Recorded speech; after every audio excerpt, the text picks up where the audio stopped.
போத்தலுக்குள்ளே தண்ணியை பாருங்கள் எடுத்து அதுக்குள்ளே நாங்கள் மண்ணை போட்டு கலக்கின உடனே அதை நாங்கள் எல்லா ஆற்றுலையும் பாருங்கள் குளத்துலையோ பாருங்கள் எல்லா ஆற்றுலையும் கழுவுனாலும் போகாது. அதே மாதிரி பாருங்கள் நாங்கள் எங்கெல்லாம் நீராடினாலும் காட்சிக்கு போனாலும் பாருங்கள் உள்ளுக்குள்ளறிய கலங்கள் போகாது. ஏனெண்டா ஒரு குளத்தை எல்லாரும் கலக்கலாம், ஆனால் அந்த குளம் நினைச்சா மட்டும்தான் தெளியலாம். அது மாதிரி நாங்கள் பாருங்கள் எல்லாரும் கலக்கின கலங்கள் எங்களுக்குள்ள இருக்கி நாங்கள் நினைச்சா மட்டும்தான் பாருங்கள் என்னை தெளியலாம். ஆனால் வெளியில் போய் நாங்கள் தீர்த்தமாடி தெளியலாம் பாருங்கள் எல்லாம் செய்யலாம். ஏனெண்டா உள்ளுக்குள்ளரிக்கால் கலங்களை தெளிய வைப்பதற்கு வெளியில் பாருங்கள் அது ஒரு ஆரம்ப என்னை ஒரு போகிறதுக்கு ஒரு படி. இப்போ கராமத்துக்கு போக உச்சியில் முருகர் இருக்கார், அங்கே போகணுமெண்டா படிக்கட்டால் ஏறி போகிற மாதிரி அந்த படிக்கட்டால் ஏறி போகும்போது நமக்கு களைப்பு வரும், அது சோதனை.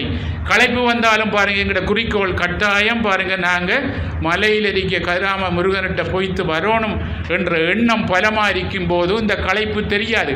அதே மாதிரி பாருங்கள் நாங்கள் உள்ளுக்குள்ள இருக்க கலங்கள் பாருங்கள் வெளியில் போகணும்னு சொல்லி நாங்கள் கட்டாயம் பாருங்கள் என்னை இப்படியெல்லாம் போய்த்து வரும்போது பாருங்கள் கட்டாயம் போன்னு வரக்குள்ள உண்மையாக இந்த கலங்களை தெளிய வைக்கக்கூடிய ஒரு ஆளை நாங்கள் சந்திப்போம் என்பதற்காகத்தான் சரியை கிரிய யோகம் யாரை கொண்டு வந்தவர்கள் பாருங்கள் எல்லா இடங்களும் தேடி பாருங்கள் சின்ன பிள்ளையிலேருந்து இந்த கலங்களுக்கு என்ன வழி அப்படின்னு தேடி இந்த கலங்கள் கூடி இருக்கும் போது பிறகு அடிக்கடி யோசிச்சேன் இதுக்கு வழி இல்லையா, இந்த கலங்களை தெளிய வைப்பதற்கு இந்த மனதில் இருக்க குப்பையை பாருங்கள் இல்லாமக்கூடிய வழி இல்லையா அப்படி என்று சொல்லி வழியுண்டு அப்படி என்று சொல்லி என்னை அறிய வச்ச பாருங்க பகவான் என்னை ஆட்கொண்டு வழிநடத்தி ஞானகுரு பகவான் காயத்ரி சித்தர் முருகேசுவாமி அவருடைய பாருங்க பல பிறவிகள் அடியன் செய்த தவப்பயனால உள்ளுக்குள்ளரிக்க கலங்களை தெளிய வைப்பதற்கு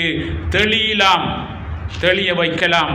என்னை பூர்ணமாக சரணாகதி அடை என்ற வாக்கியத்தின்படி பாருங்க அவருடைய பாருங்க அவரை நான் பாருங்க பூரணமாக இது பண்ணும்போது என்னுடைய மனத்தை பாருங்க கலங்கின மனத்தை நான் தான் தெளிய வைக்கலாம். அப்படின்னா நான் நினைச்சா மட்டும்தான் தெளியலாம், இன்னொரு ஆள் எங்களை தெளிய வைக்கலாம்.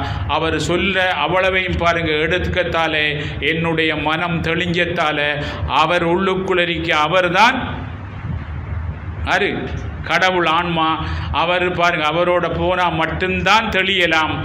அவர் பாருங்க ஒரு தெளிவான என்ன செய்யும் கேட்டல் சிந்திச்சு அவர் போன வழியில் போகும்போது பாருங்கள் தெளிவு ஏற்பட்ட உடனே நமக்கு ஞானம் ஏற்படும். அதுதான் எங்களுடைய அசல், அந்த அறிவு தான் எங்களுடைய உண்மையானது. அந்த ஞானத்தின் மூலம் பாருங்கள் மனதை கொண்டு உலகத்தில் வாழ்கிறதான் இந்த மனித வாழ்க்கை.